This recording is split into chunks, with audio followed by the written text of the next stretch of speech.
Hi, kids.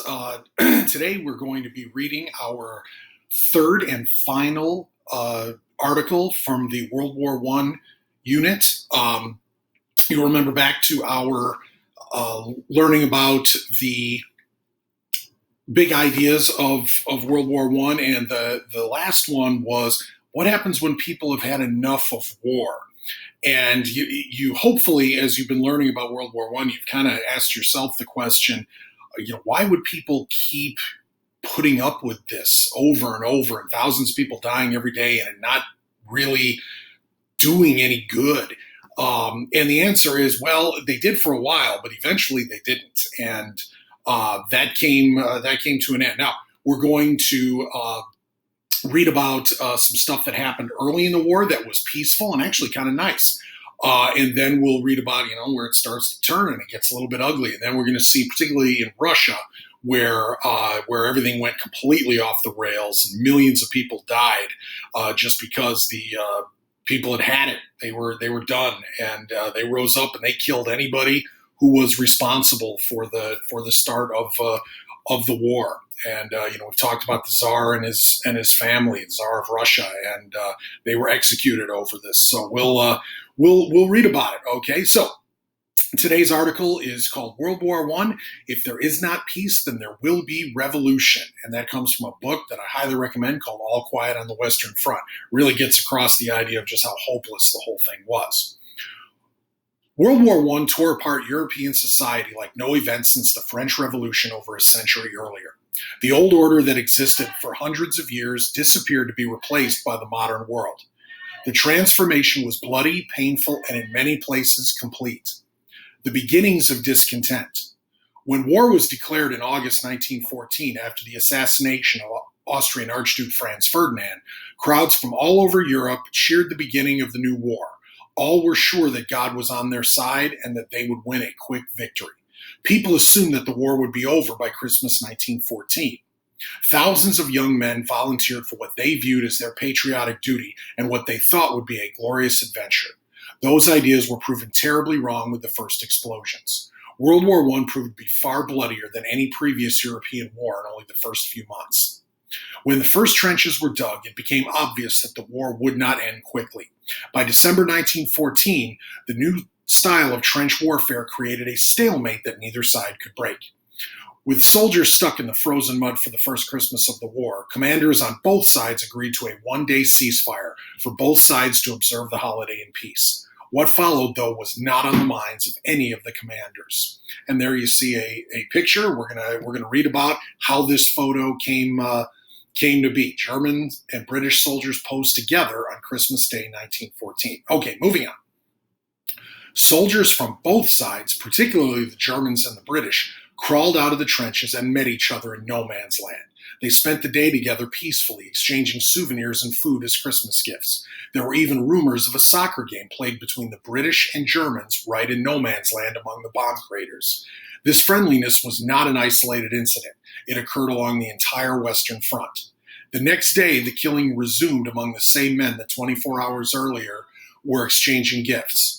The commanders on both sides, frightened by the independence shown by their own armies, never allowed another ceasefire for the duration of the war.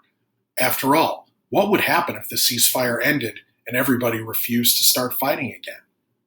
The breakdown of the old order. After years of stalemate, soldiers on the Western Front began to openly defy their commanders. They started to refuse to go over the top and meet the same death that so many friends had over the first 3 years of the war. French troops in particular threatened to mutiny. They simply refused to obey any orders to attack any longer. Considering the troubles in Russia, where thousands of men were refusing to fight, and with the Tsar's government on the brink of collapse, the French commanders took the threat very seriously. Knowing that it was not a few troublemakers, but an entire army that was on the verge of full-scale mutiny, they compromised.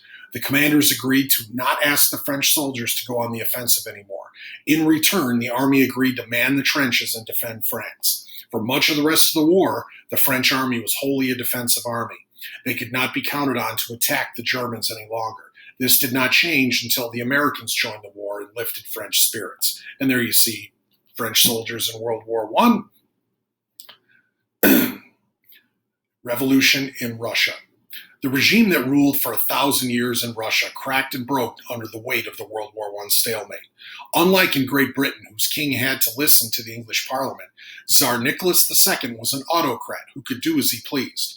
Unfortunately, the Tsar was an ineffective leader in peacetime as well as in war. And there you see the Tsar along with his family. Revolution almost broke out in 1905 following the Russian army's miserable performance in the Russo-Japanese War. They were easily defeated by the tiny Asian nation. Russia, it seemed, had millions of soldiers, but little else that a major nation should have. Responding to pressure from revolutionaries, the Tsar allowed the Duma, a Russian parliament, to be created. He usually ignored its recommendations, though. He was used to ruling alone and didn't understand that his method of government was extinct everywhere else in the world. When the war broke out, the Russian people forgot their complaints about the Tsar and rallied to their country's defense. Thousands of men volunteered for the war and, like everywhere else in Europe, assumed that their side would win easily. Their minds were quickly changed. Russia absorbed defeat after humiliating defeat. Many Russian generals were only in their positions because they were friends of the Tsar or family members. They proved to be totally incompetent. After the early losses, the Tsar took personal command of the army. He was no more effective as a commander, though, than he was as a king. The defeats finally caught up with the Tsar's government in 1917. The people, tired of war, were ready to give up on the Tsar. The army was in open mutiny. Finally, in February 1917, the government broke. The Tsar was forced to abdicate or quit, and a new representative government led by Alexander Kerensky took over. The people were overjoyed that the Tsar was no longer in power, but they hated that Kerensky vowed to keep Russia fighting the war. Most Russians by now didn't care if Germany won. The October Revolution. For many years, revolutionary groups existed in Russia. They were interested in getting rid of the Tsar and forming a new government. Eventually, the Bolsheviks became the strongest and most aggressive of these groups. They were led by Vladimir I. Lenin.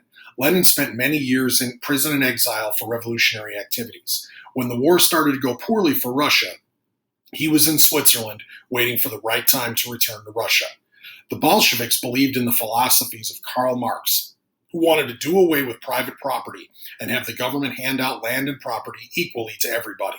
In a country like Russia, where a few people had everything and most people had nothing, Marx's ideas were very popular. When the new Kerensky government failed to end the war, Lenin knew it was time to strike. He returned to Russia and began pushing his followers to overthrow the Kerensky government. With the slogan of peace, land, and bread, Lenin was able to convince many Russians to abandon Kerensky and form Soviets, or workers' councils, in every factory and military unit. The Soviets quickly became as powerful as the Duma and created Lenin's pathway to power. Behind the revolutionary slogan, "All power to the Soviets," Lenin and the Bolsheviks assumed power in the Russian capital of St. Petersburg. The Bolsheviks had control of the cities and were very powerful among the factory workers and the army. They had less control in the countryside among the peasants. Almost immediately, Lenin pulled Russia out of the war. The Bolsheviks signed the Treaty of Brest-Litovsk with Germany and officially left the Allies. Then, Russians who opposed the Bolsheviks began attacking the Bolshevik army.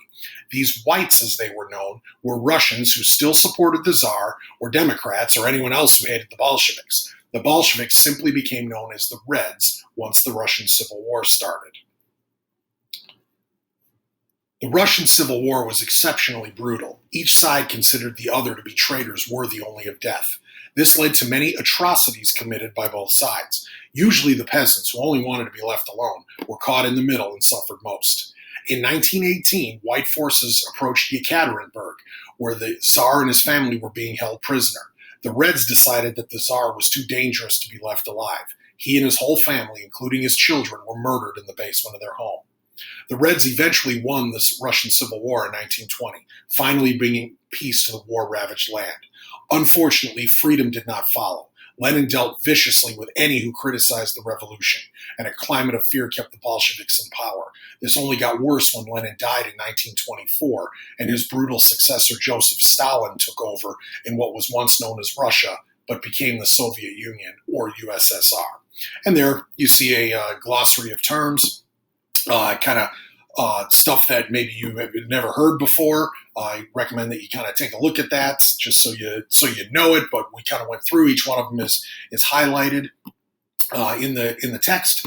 So you kind of see how it went from people just kind of deciding at Christmas time of 1914 on the Western Front that, you know what, I don't have any problem with that guy who's over on the other side of the trenches. And they hung out together for a day. And then the French army in 1917, half of the divisions in the French army just refused to follow orders anymore.